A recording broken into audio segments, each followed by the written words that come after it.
पोरीचा एक भांग होता पॉप, मधात ईड घातली तर पता लागू नाही एवढे वरती केस.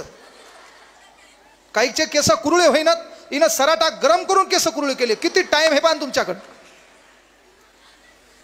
आहे का नाही? त्याच्यात आमचं गध इकडलं अख्खं गायब करायला आणि वरती बुचका ठेवायले, आणि त्याच्यात पुन्हा काय करायला एवढा एवढा शेंडा रंगवायले पापिवळा एवढा शेंडा. अरे बाबासाहेब आंबेडकरांनी राज्यघटना कलम 19 मध्ये आपल्याला राहण्याचं स्वातंत्र्य दिले, आणि बाबासाहेब आंबेडकरांचं वाक्य पाहिल्याच्या नंतर वाटेल आपल्याला की किसी नंगे को देखकर नंगा होना ये गांधीवाद सिखाता है. किसी नंगे को देखकर नंगा होना ये गांधीवाद सिखाता है, लेकिन किसी नंगे को देखकर सुट बुट में लाना ये आंबेडकरवाद सिखाता है. मग बाबासाहेबांनी राज्यघटनेच्या कलम 19 मध्ये तुला राहण्याचं स्वातंत्र्य दिलं, तर तुला वाटलं पाहिजे कसं राहावं. तू एवढे केस वाढवायला पुढे चालल्यावर बाकीच्या लोकांना वाटायला पोरगीच चालली कानू. केस बदल. काही काही दलिंदर भवाळील वस्तारा आणायले, नवीन प्रकार भवाळील वस्तारा, पॅन्ट पूर्ण फाटलेली. त्याला विचारलं काय फॅशन, आणि या झाकण झुल्याला फॅशनची स्पेलिंग येईन. फॅशन कहायला म्हणतात त्याची स्पेलिंग माहित नाही, आणि डायलॉग कहायला फॅशन आहे म्हणा. आता एक नवीन पॅन्ट आली आहे ना, गुडघ्याच्या थोडी खाली, तेवढीच काय वापरतो, तसाच फिरणं सांड्यावानी. अरे आपण राहतो कुठं, आपले संस्कार काय, आपलं चालूक आहे. आणि पोरींचे कपडे बदलले असेल तर पोरीनं नाही माईला हाणायचं. पोरीसोबत कपडे घ्यायला कोण जाते, माईला हाणायचं, टाइम लावून हाणायचं, पुन्हा पर्यायच नाही ना. तर मी काय म्हणलं, येड्या मुड्याच्या नादी लागायचं नाही. येडं कुठं बसलं पळसाच्या झाडावर, आणि तुमच्यासारखं एक शहाणं वरती जाऊ लागलं. वरच्या येड्याने विचारलं कुठं चालला, हे मला आंबा खायला. वरचं येडं कोमात गेलं, त्याला वाटलं मला अख्खं गाव येडं म्हणते. त्यानं केस बिस हिंजाडले, झाड पळसाचं आहे म्हणला, आणि हे गध आंबा खायला वरती कसं काय आले. मी काय म्हणलं, लोकांना डावलता आलं पाहिजे. लोक आपली मजा घेतात ना, ती मजाक आपल्याला कळली पाहिजे कशी आहे म्हणून. आणि मग झालं काय बाबा, हे तिथं गेलं, वरच्या विचारलं कुठं चाललाय, झाड पळसाचं आहे, हे म्हणलं आंबा खायला. वरचं येडं म्हणलं मला अख्खं गाव येडं म्हणते, मला मान्य आहे बाबा, अरे पण झाड पळसाचं आहे ना. ते म्हणलं थांब वरती येऊ दे. मग तुमचं 11वी 12वी हुशार लेकरू वरती झाडावर गेलं. झाडावर गेल्यावर फांदीला टेकन दिलं, आणि वरच्या विचारलं मायच्यान संग वरी खायला आला. त्यानं म्हणलं आंबा खायला. ते म्हणलं मला अख्खं गाव येडं म्हणतं, मी केस हिंजाडले, 2 ताप फांदील डोकं हाणलं. मला माहिती आहे बाबा झाड पळसाचं आहे, आणि तू आंबा खायला वरती कसं काय. मग आपल्यासारख्या 11वी 12वीच्या हुशार पोरानं त्या येड्याच्या 2 कानाखाली वाजवले. म्हणला मी आंबा खिशात आणलाय, फक्त खायला वरती आलो. हे नमुने आपले लेकर, हे काय आपले नमुने. आणि पोरीओ, तुम्ही नीट अभ्यास करायचा. तुम्हाला शिक्षणाची संधी कमी वयात आहे. वय वर्ष 25 पर्यंत आपला बाप आपल्याला शिकू देत नाहीये, आणि म्हणून गावातले लोक, भावकीतले लोक काय म्हणतील याचा विचार करावा लागतो. त्या काळात आपण शिक्षण घ्यायचं. जर आपण शिक्षण घेतलं नाही तर मग बाप तुला लग्नात सिलाई मशीन देतो, सिलाई मशीन लग्नामध्ये हुंड्यात, आणि मग तू अनवरा शेतात कामाला जाणार. मग तू दिवसा काय चल द्यायचं, खटार खुटूड खटार खुटूड खटार खुटूड. लगेच त्या घरावर पाठी येते, येथे पिकोफॉल करून मिळेल, येथे शेवाया काढून मिळतील, येथे पंजाबी ड्रेस शिवून मिळेल. आणि नाहीच काय झालं तर मग ब्युटी पार्लर. पेशंट कमी, तूच पेशंट. 12 वाजता येगळी दिसू लागली, 12 नंतर येगळी दिसायला लागली. वांदे आहेत ना आपले. तर आपलं काम आहे, आपल्या बापाचं अस्तित्व आपल्याला बदलायचे. पोरिओ, 11वी 12वीला असणाऱ्या विशेषतः मुलींना विनंती आहे. पुण्याकडे मॅटर घडलं. एक पोरगी महाराष्ट्रात झालेल्या MPSC मध्ये RFO पोस्टला 5व्या रँकला येते, रेंज फॉरेस्ट ऑफिसर. वनज क्षेत्रपाल नावाची परीक्षा आहे. महाराष्ट्रातले कोटी लोक परीक्षा देतात. त्या परीक्षेमध्ये ती पोरगी महाराष्ट्रामध्ये 5व्या रँकवर पास होते. अरे 5व्या रँकवर पास झाल्यावर आपण कोणत्या भिकार चोटाच्या किती संपर्कात का राहायचं, त्याची लायकी काय, त्याच्यासोबत ती एखाद्या गडावर जाते, आणि त्या गडावर गेल्यावर तो भिकारचोट तिची हत्या करतो. याचं काम आपल्याला समजायला पाहिजे. आपल्यावर आपल्या बापापेक्षा या जगात कोणी प्रेम करत नाही. त्या बापाचा सन्मान आपल्याला जागवायचा आहे. त्या बापानं किती मोठं स्वप्न पाहिलं असेल, त्या बापाला किती भारी वाटलं असेल की माझ्या पोरीचं आता गावात आल्यावर जंगी स्वागत करायचंय, माझी पोरगी क्लास 1 पोस्टला लागलेली आहे. त्या बापाचा किती मोठा सन्मान असेल. त्या पोरीचा सन्मान पाहण्या अगोदर त्या पोरीचं जर प्रेत घरी येत असेल तर त्या बापानं ते दुःख सांगायचं कोणाला, त्या माईनं ते दुःख सांगायचं कोणाला. आणि त्यामुळे तुमचा काळ आहे, आपण कोणाच्या संपर्कात आणि का राहावं. आपल्याला रस्त्याने चालताना काही भांडगुळा असतील, ताण देतील, त्रास देतील, तेव्हा आपला बाप खंबीर आहे, आपला बाप खंबीर आहे. आपल्या प्रत्येक समस्येवर मात करण्यासाठी आपला बाप आहे. कोणी असे ऐरे गैरे नथू खैरे ताण द्यायले बिंदास्त 8 ते 10 मध्ये. आणि पालकांना एक विनंती आहे, पालकांना कळकळीची विनंती आहे, 8 ते 10 मध्ये तुमचं काम आहे. इथं बसलेल्या शिक्षकांना पण विनंती आहे, कारण शिक्षकाला छान शब्द आहे पहा, मास्तर. मराठीमध्ये शिक्षकाला छान शब्द आहे मास्तर. आणि मास्तर म्हणजे काय? आईच्या स्तरावर जाऊन विद्यार्थ्याची गरज लक्षात घेऊन माझ्या स्वतःच्या लेकराला भविष्यात काय बनवायचंय हे वर्गात जाऊन स्वतःचे लेकरं समजून रक्ताचं पाणी करून शिकवण्याचा प्रयत्न करतो, तो खरा मास्तर. का? मायबापांना कळकळीची विनंती आहे, तुम्ही किती पैसे कमवा, तुमच्या अकाउंटवर 5 कोटी रुपये जमा होणार नाहीत. जगात मरावे परी कीर्ती रूपी वरावे, मान्य आहे. दादासाहेब आपल्यात नाहीत, पण त्यांनी तुमच्यासाठी उभारलेलं फार मोठं एक शिक्षण संकुल या ठिकाणी आहे. त्याच्यामुळं चंद्र सूर्य तारे असेपर्यंत त्यांचं नाव जिवंत राहणार आहे. ते फक्त त्यांच्या कीर्तीमुळं, ते फक्त त्यांच्या कीर्तीमुळं. अरे शिक्षकांचे पगार द्यायला पैसा नव्हता, तेव्हा कांदा विकून कांद्यातून येणाऱ्या पैशातून त्या माणसानं शिक्षकांचे पगार केले, तेव्हा ही संस्था उभी राहिली. गोरगरिबांचे लेकरं शिक्षक म्हणून या ठिकाणी रुजू झाले, त्यांच्या घराचा प्रश्न मिटला. आणि या शाळेनं भारताला डॉक्टर दिले, इंजिनियर दिले, MBBS डॉक्टर दिले. हे त्या शाळेचं तुमच्यासाठी असणारं फार मोठं योगदान आहे. म्हणून मरावे परी कीर्ती रूपी वरावे हे उगं म्हणल्या गेलं नाहीये. पोरियो,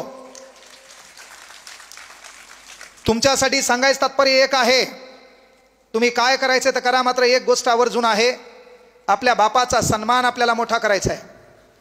आर्यपो होणारी पोरगी त्या ठिकाणी मारल्या जाते, हिचं कारण पोरीची बी चूक आहे. आपण कोणाच्या संपर्कात आहे, आपण कुठं चाललोत हे आपल्या बापाला सांगणं गरजेचं आहे. आपण का चाललोत हे आपल्या बापाला सांगणं गरजेचं आहे. आणि म्हणून पोरियो, कळकळीची विनंती आहे, घराचा सन्मान पोरानं वाढवायचा आहे.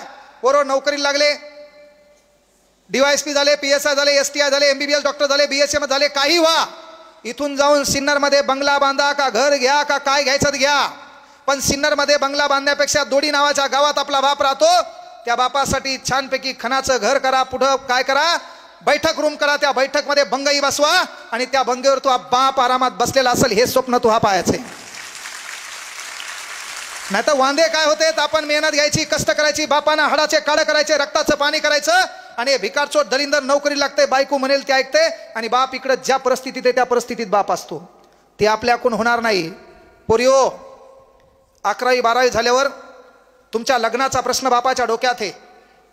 बाप जगामध्ये राबराब राबताना त्याच्या डोक्यात एक महत्वाचा प्रश्न असतो, पोरगी जन्मल्यापासून पोरीच्या लग्नापर्यंत. जेव्हा तुला काही पाहुणे पाहायला येतील आणि पाहुणे पाहायला आल्यावर तुला डाटा जाईल, फोटो पाहिल, फोटो पाहिल्यावर पाहुणा पाहिले, नवरा पाहायला येईल, आणि तो नवरदेव पाहायला आल्यावर तुझ्या गुणामुळं, त्या दिसण्यामुळं जेव्हा तो तुला नाकारतो का की आम्हाला ही पोरगी करायची नाही, नंतर गेल्यावर सांगतो, जेव्हा तुला एखादा नवरदेव तू पसंत नाही, नापसंत आहे म्हणून फोनवर कळवतो, तेव्हा झालेली फक्त वेदना तुझ्या बापाला विचारायची. तुला पाहुण्यांनी नाकारले, लग्नासाठी नकार दिलाय, का दिलाय याचं एक उदाहरण फक्त बापाकडे जाऊन पाहायचं. तेव्हा बाप आपला दिवस रात्र जळत असतो की माझी पोरगी, माझी लक्ष्मी आज यांनी का नाकारली असेल. तेव्हा तो बाप आपला जळत असतो. तुला काही वाटलं नाही, एक पोरगा आलं, पाहिलं, निघून गेलं, त्यानं रिप्लाय दिला नाही, त्याने रिप्लाय बापापाशी कळवला, काहीतरी कारण सांगितलं, आपल्या सौंदर्यामुळं, आपल्या वागण्यामुळं, आपल्या चालचलनमुळं, आपल्या घरच्या परिस्थितीमुळं, एखाद्या भिकारचोट नातेवाईकांनी पाहुण्याने आपल्याला नाकारलं. तेव्हा आपलं काम आहे, अभ्यास करा, मेहनत घ्या, PSI व्हा. लाख पोराची रांग लागल आपल्या बापासमोर पोरगी मला द्या म्हणून. डेप्टी कलेक्टर व्हा, कलेक्टर लोकांची लाईन लागल, तुमची पोरगी आम्हाला देता का. आज आपल्याकडे काहीच नाही, आपल्या बापाकडे काही नाही, आपल्या बापाचं अस्तित्व कोणी मानणार नाही. म्हणून एक विनंती आहे, तुमच्या लग्नाचा प्रसंग आहे, तुमच्या लग्नाच्या कालावधीत बाप हयातीमध्ये जेवढा पैसा आहे तेवढा पैसा जमा करतो, आणि एका दिवसात आलेला पैसा जगासाठी, गावासाठी, गावातल्या लोकांसाठी, मान सन्मानासाठी सर्व पैसा आपला बाप उडवतो. तो क्षण आहे तुझ्या लग्नाचा, तो लग्न होणार आहे, त्या लग्नाच्या कालावधीमध्ये आलेला पैसा तो बाप लग्नामध्ये खर्च करणार आहे. आणि लग्नामध्ये खर्च करत असताना मोठा आलिशान मंडप असणार, जेवायला 2-3 पदार्थ असणार, बाप नव्या कपड्यात असणार, घरातल्या सर्वांना नवे कपडे केलेले असणार, लग्न समारंभ मोठा असणार, मुळवाटे असणार, प्रत्येकाला पत्रिका दिलेल्या असणार. तुझा बाप प्रत्येकाला हात विनवणी करणारे, जेवण्यासाठी, पाहुणचारासाठी. आणि असा एक वेळ येईल, ती वेळ हे तुझ्या लग्नाची. छान सनई चौघडा, बँड, जेवण्याची व्यवस्था, मंडप डेकोरेशन सर्व काही सुरळीत आहे. तुझा बाप तुला राबराब इकडं, आता या मंडपात, उद्या दुसऱ्या मंडपात, लगेच एका तासानं तिसऱ्या मंडपात राबराब राबताना तुझा बाप दिसणार आहे. रात्रीचे 4 वाजलेले स्वयंपाक व्हायला, त्या स्वयंपाकासाठी भाऊकीच्या पाया पडलेला आहे.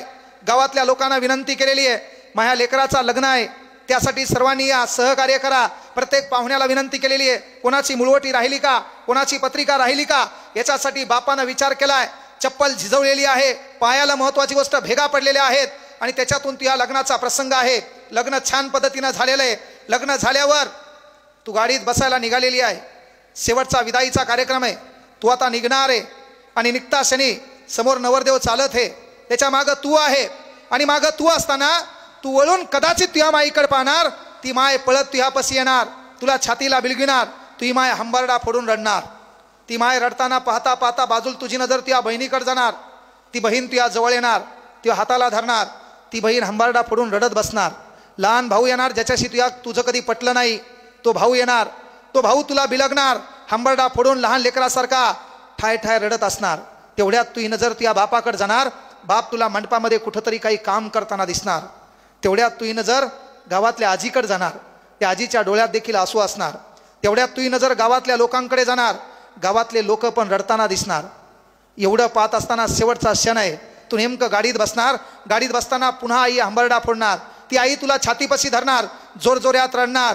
ज्या घरामध्ये 25 वर्ष तू राबराब राबलेली आहे, त्या घरासाठी तू हा काम केलं, ते घर सडा सारवण केलं, तिथं रांगोळी काढली, त्या घराचं सुशोभीकरण तो केलं, ते घर कायमस्वरूपी तुला सोडण्याची वेळ आलेली आहे.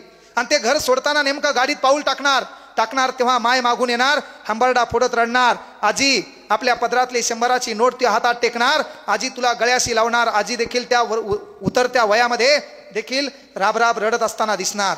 तेवढ्यात भाऊ बाजूला येणार, तुझ्या हाताला धरणार, ताई ताई म्हणून हंबरडा फोडून रडत बसणार. तुझी बहीण तुझ्यापाशी येणार, तुझी बहीण देखील रडलेली असणार. तेवढ्यात पुन्हा तुझी नजर तुझ्या बापाकडे जाणार. तुझा बाप मंडपामध्ये काहीतरी काम करताना दिसणार. असं करता करता तू गाडीत बसणार. गाडीत बसल्याच्या नंतर आपली माय आपला हात सोडणार नाही.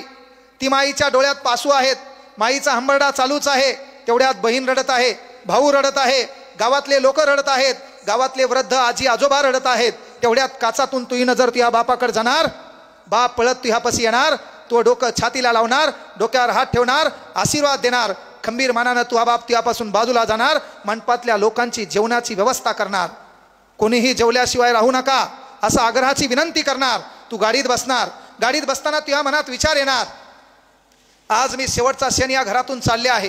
25 वर्षाचा काल मी ओलांडला आहे आणि ओलांडताना मी पाहिलं माझी माय मला रडताना दिसली. हे घर सोडून जाताना पाहिलं माझा भाऊ मला रडताना दिसला. हे घर सोडून जाताना पाहिलं मला माझी बहीण रडताना दिसली, मला माझा भाऊ रडताना दिसला, अख्खं गाव रडताना दिसलं.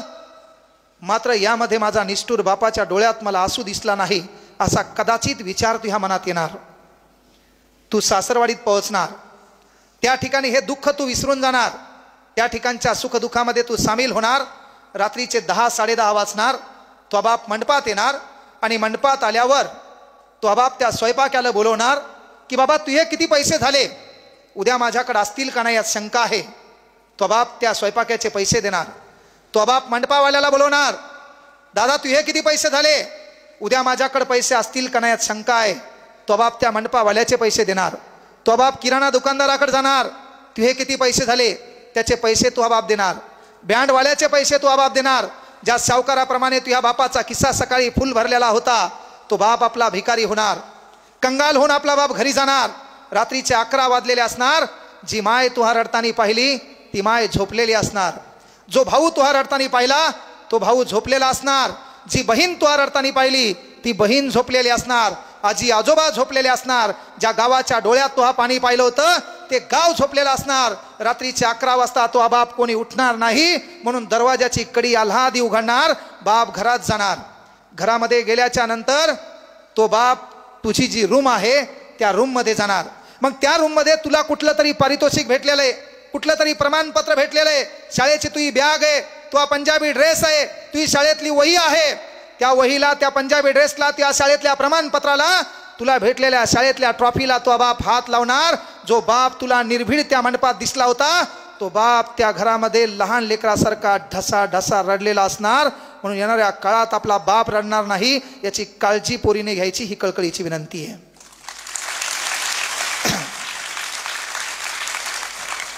ते आपल्याला करता आलं पाहिजे. आपल्या बापाच्या सुखदुःखाची आपली लढाई आहे. ती लढाई आपल्याला जागृत ठेवायची आहे. येणाऱ्या काळात आपल्याला कोणी नाकारावं यापेक्षा आपल्या बापाकड आपल्या मागणीसाठी लाखो लोक येतील. त्यासाठी अभ्यास करा, मेहनत घ्या, जे काय करायचं ते करा, पण अभी नहीं तो कभी नहीं. वेळ है, जिंदगी में जो भी करना है सही वक्त पे हासिल करो, क्योंकि जिंदगी मौके कम और धोखे ज्यादा देती है मेरे दोस्तों. आणि म्हणून त्या संधीचं सोनं करा, त्याच्याशिवाय आपल्याला पर्याय नाहीये. खूप मेहनत घ्या, कष्ट करा, आपल्या बापाचं नाव मोठं करा. एखाद्या तहसील ऑफिसमध्ये बापाला नाकारले, त्या नाकारण्याचं कारण गरिबी आहे. कधी बापासोबत चौकात जात असताना ट्रॅफिक पोलिसांनी आपल्या बापाला रोखले, ते रोखण्याचं कारण आपल्या बापाच्या अंगलट आलेली गरिबी आहे. तिथंच एखादा नेता असेल, पांढरा शर्ट घातलेला असेल, रेबनचा गॉगल असेल, स्कॉर्पिओ गाडीमधून उतरला असेल, तर त्याला पोलीसवाला रोकत नाही. म्हणून आपल्या बापाचं अस्तित्व आपण निर्माण करायचं. आपल्या बापाला एखाद्या तहसीलमध्ये आपला बाप गेला आणि कोणीतरी कळवलं की बाबा या कलेक्टरचे हे वडील आहेत, तर त्या ठिकाणचा तहसीलदार आपल्या बापासमोर येऊन नतमस्तक झाला पाहिजे, बापाच्या पायाला हात लावलं पाहिजे. ते अस्तित्व तुम्हाला निर्माण करता येते. पण हे करत असताना मात्र एक कळकळीची विनंती, MBBS डॉक्टर व्हा. डॉक्टर होत असताना एखादं गोरगरीब लेकरू आलं, गोरगरिबांचं लेकरू आलं, मायबाप आले, अंगावरले कपडे फाटलेले दिसले, तर एखादी सेवा मोफत द्या. बाकी कोणीकडे हिशेब हो न हो, त्या वरच्याकडे हिशेबले बराबर झालेला असतो. उसके काठी में आवाज नहीं होती लेकिन लगती बहुत जोर से. म्हणून आज आपल्याकडे पैसा आहे, एवढं मोठं जग आहे, 8 ग्रह आहेत, त्याच्यात सूर्य नावाचा तारा आहे, असे अनेक ब्रह्मांड आहे. आणि त्या ब्रह्मांडामध्ये आपली गाडी, आपली घोडी, आपल्याच बायकोची गोल गोल साडी, कुठे पत्ता नाही. आज आपण आहे, आपल्या जागी कोणीतरी येणार आहे. अरे आपल्याकडे जेवढी शेती आहे तेवढा काही लोकांचा धुरा आहे. म्हणून ज्या लोकांच्या जीवावर आपण मोठं होणार आहेत त्या लोकांना विसरू नका. काळ वेळ सांगता येत नाही. आज आपण इथं बसलोत, उद्या पुन्हा बसण्याची संधी आहे का नाही माहीत नाहीये. आज आपण घरी जाऊत तर घरी जाईपर्यंत आपलं काय खरंय काय खोटं आहे काही सांगता येत नाही. करता करविता परमेश्वर आहे, त्याचे उपकार माना की आपल्याला त्यानं ईश्वर दिले. देणाऱ्याने देत जावे, घेणाऱ्याने घेत जावे, घेता घेता देणाऱ्याचे हात घ्यावे. म्हणजे देण्याची जी प्रवृत्ती आहे ती आपल्याकडून देता आली पाहिजे. निलेश दादाला विनंती आहे, तुमच्या इथं काही गोरगरीब लेकरं असतील ज्यांचे आई वडील वारले असतील कोरोना कालावधीमध्ये आणि त्या लेकराला शिक्षणाची व्यवस्था आहे, त्याला तिकडे येता येत नसेल तर आपल्याकडे VK क्लास नावाचा ॲप आहे. त्या ॲपमध्ये त्या गोरगरिबांच्या लेकरांना मोफत शिक्षणाची सुविधा मी उपलब्ध करून देतो. हा शब्द या ठिकाणी द्यायलो, कारण ते काम आहे आपलं. आपला शेवट आपल्याला माहित नाही, उद्या काय होईल आपल्याला माहित नाहीये.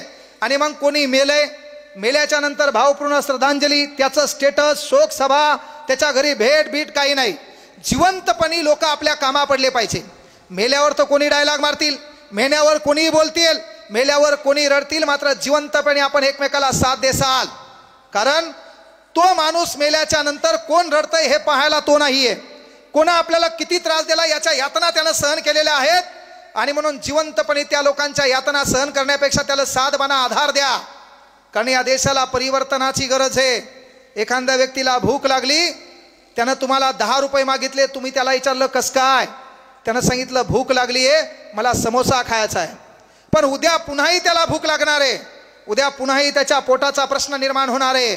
आणि म्हणून कायमस्वरूपी पोटाचा प्रश्न मिटवण्यासाठी त्याला एखादा उद्योगधंदा टाकून उद्योगाला लावून त्यानं त्याचं घर चालवलं, याला परिवर्तन म्हणतात. या देशातल्या शेतकऱ्यांना शेतीसाठी कर्ज लागते आणि भिकारचोट सरकार एखादं कर्ज देत असेल तर ते सरकार उपकार करत नाही. तर या देशातल्या शेतकरी कष्टकरी शेतकऱ्यांना मायबापांना कर्जच मागण्याची वेळ येणार नाही. ही व्यवस्था सरकारनं निर्माण करणं त्याला परिवर्तन म्हणतात. त्याची सध्या देशाला गरज आहे. अलीकडे तुम्ही पाहिलं असेल, टमाट्याचा भाव वाढला म्हणून अनेक भिकारचोट त्याच्यावर डायलॉग मारायलेत.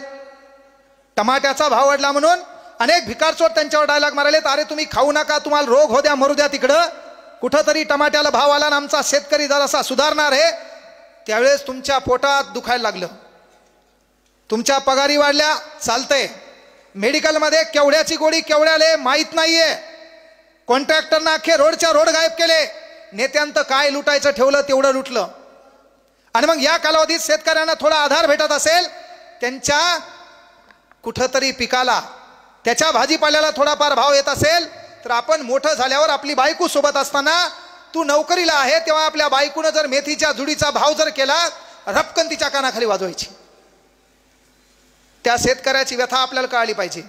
गरिबीतून पुढे जाताना, गरिबीतून पुढे आल्यावर, गरिबीवर भाषणं देताना गरिबाचा कार्यक्रम ठोकायचा नाही. नाहीतर काही लोक नुसते डायलॉग मारतात, बोलणं एकीकड आणि वागणं एकीकड. म्हणून ज्या गरिबीतून आपण पुढे गेलो त्या गरिबीची व्यथा आपल्याला लक्षात घ्यायची. आणि एक गोष्ट लक्षात घ्या, गरिबीचं भांडवल पण बनवायचं नाही. तू काहीच खरं नाही ना, तुला धतुरा कोणी मदत करणार नाही. आज तो काहीच खरं नाहीये, तुला शिकण्याची इच्छा आहे, सर्व काही तुझ्यात क्वालिटी आहे, तुला कोणी साथ देणार नाही. एकदा तू सक्सेस होय, लाख लोक तुझे नातेवाईक सांगणार हे आमचा नातेवाईक आहे. 19 एप्रिल 2000 माझी आई वारलेली. 19 एप्रिल वर्ष 2000 माझी आई वारलेली. मला 2000 ते 2004च्या जून जुलैच्या कालावधीत 10वीचा निकाल लागला होता. मला सावत्राईनं सकाळी एकदाही शाळेत डबा दिला नाही. मी कधी माझ्या बापाला बोललो बी नाही. पण जेव्हा मी त्या शाळेतून पहिला आलो विशेष प्रावीण्यामध्ये, तेव्हा भाषणात मात्र मी बराबर बोललो. नंतर माझ्या बापाला कळालं की यार आपलं काम होतं थोडंफार लेकरांकडे लक्ष देण्याचं. पण त्या व्यवस्थेमध्ये मी कोणाला म्हणलो नाही की मी शाळेत डबा नेत नाही, की मला कोणाची गरज आहे, कोणाच्या मदतीची गरज आहे. अरे ज्या क्लासवर आपण झाडून काढलं, ज्या ठिकाणच्या सतरांजा उचलल्या, ज्या ठिकाणचा फळा पुसला, त्याच ठिकाणी आज आपण थाटामाटात बसत असेल आणि अख्ख्या महाराष्ट्रातल्या विद्यार्थ्यांच्या मनावर राज्य करत असेल, तर त्याचं कारण फक्त मेहनत आणि मेहनतच आहे, बाकी दुसरं काही नाही. त्यामुळं परिस्थितीचं भांडवल बनवून आपल्याला कोणी मदत करायला येणार नाही. म्हणजे आई वारल्याच्या नंतर माझ्या मामानं मला कधी विचारलं नाही, पण आज महा मामा थाटामाटात सांगताय ते महा भाषा आहे, काही कामाचं नाही, काही कामाचं नाही. ज्या गावातल्या कोणी मला विचारलं नाही ते गावातले लोक सांगत असतील आज हे आमच्या गावचं आहे. कारण कामयाबी में दुनिया तुम्हारे साथ होती है, जब तुम नाकामयाब होते हो तो पूरी दुनिया तुम्हारे खिलाफ होती है. काय करायचं तर करा, वेळ गेलेली नाही, त्या संधीचं सोनं करा, मेहनत घ्या. मी परिस्थितीचं भांडवल केलं नाही. पायात पॅरेगॉन चप्पल असताना मी ऑडिट न करून सुपर मार्केटला क्लासला बी जात होतो ना, तर तेव्हा जाताना बी कोणाला म्हणलं नाही मला लिफ्ट दे, मला इथपर्यंत सोड. स्वाभिमान जागृत होता. आने वाला वक्त कुछ तो बदल सकता है. एवढ्या गरिबीतून मी फॉरेस्टमध्ये नोकरी लागलो, तिथे गेल्यावर पण एक स्वाभिमान होता, आपल्याला व्हायचे मास्तर. वेळ दिवस खालीवरी होतील पण आपल्या स्वप्नात कॉम्प्रोमाइज करायचं नाही. आणि एकच वाक्य मला आठवत होतं, का नोकरी सोडायची आहे? कारण सही समय पे तय कर तुझे करना क्या है. सही समय पे तय कर तुझे करना क्या है, नहीं तो समय तय करेगा तेरा करना क्या है. मला एक गोष्ट खटकली, तिथून आपण इथं आलो. इथं आल्यावर नोकरी करत असताना नोकरी सोडलेली आहे, इथं क्लास लोकांकडे 2-3 वर्ष का घातला? आपलं नाव लोकांना माहीत हो द्यावं लागेल. आपण क्लास घेतो ते कळू द्यावं लागेल. तिथेही आपल्याला पाहिजे तो रिस्पॉन्स भेटला नाही. कोरोना कालखंड आला आणि कोरोना कालखंडामध्ये एका व्हिडिओनं आपलं आयुष्य बदललंय. कारण जिंदगी 1 मिनट में बदलती नहीं, जिंदगी 1 मिनट में नहीं बदलती, लेकिन 1 मिनट में लिया हुआ फैसला पूरी जिंदगी बदल देता है मेरे दोस्तों. 1 मिनिटात घेतलेल्या विचारानं आपलं अख्खं आयुष्य बदललं. ही तर आपली सुरुवात आहे. आणि म्हणून गोरगरीब लेकरांना विनंती, अरे परिस्थितीचं भांडवल करायचं नाही, परिस्थिती वाईट आहे. तुमच्यापैकी मी काय म्हणलं, 4 वर्ष कोणाच्या आयुष्यात तो वेळ आला असं नाही की ज्याला डबा माहीत नाही. माझ्या मित्रांनी डबा आणाव पाळीवाळी, माझ्या मित्रांनी मला पाळीवाळी डबा आणाव. त्याच्यामध्ये शशांक देशमुख आहे, परवीन घुले आहे, आनंदा कांगणे आहे, पंढरी कुटे आहे, व्यंकटेश पतंगे आहे, सचिन हजारे आहे. हे पोरं पाळीवाळी माझ्यासाठी डबा आणायचे. का? आज इथं आपण जाहीर याच्यात नाव घ्यायलो, पण का ते करत असताना मी परिस्थितीचं भांडवल केलं नाही का? माझी लढाई माझ्यासोबत होती. मला लोकायला डायलॉग मारला असता त्यावेळेस मला कोणी मदत केली नसती. आज मी म्हणलं परभणीत मला 1 कोटीची गरज आहे, लोक देतील का? आपला सध्याचा झगामगा पाहून जुन्या काळात एका चपलावर आपण चालवत होतो तेव्हा कोणी लिफ्टही दिली नाही, कोणी विचारले नाही. सहज मी या रोडनं बी चालवत, आज लाख गाड्या थांबतील, सर मी सोडतो बाबा. तो काळ, त्या काळात आपलं कोणी नसतंय. त्या परिस्थितीमध्ये एकच गोष्ट लक्षात ठेवायची आहे, अय बुरे वक्त, वेळ वाईट आहे, त्या वाईट वेळेला म्हणायचं एकांतात उभं राहायचं, आकाशाकडे नजर मारायची आणि त्या आकाशाकडे पाहून म्हणायचं, अय बुरे वक्त जरा अदब से पेशा, अय बुरे वक्त जरा अदब से पेशा, वक्त भी कहाँ लगता है वक्त को बदलने के लिए, अरे सीढ़ियाँ उन्हें मुबारक हो जिन्हें छत तक जाना है, मंजिल तो हमारी आसमां है, रास्ता खुद बदलना है, रास्ता खुद बदलना है. मला माझा विश्वास होता, मला काय येतंय याचा मला विश्वास होता. आमच्या परभणीमध्ये क्लास घेत असताना एका गणिताच्या मास्तरानं मी मजाक घेतली होती, तुम्हाला तुमच्या ज्ञानावर तुमच्या कर्तृत्वावर कॉन्फिडन्स असला पाहिजे, कॉन्फिडन्स असला पाहिजे. कॉन्फिडन्स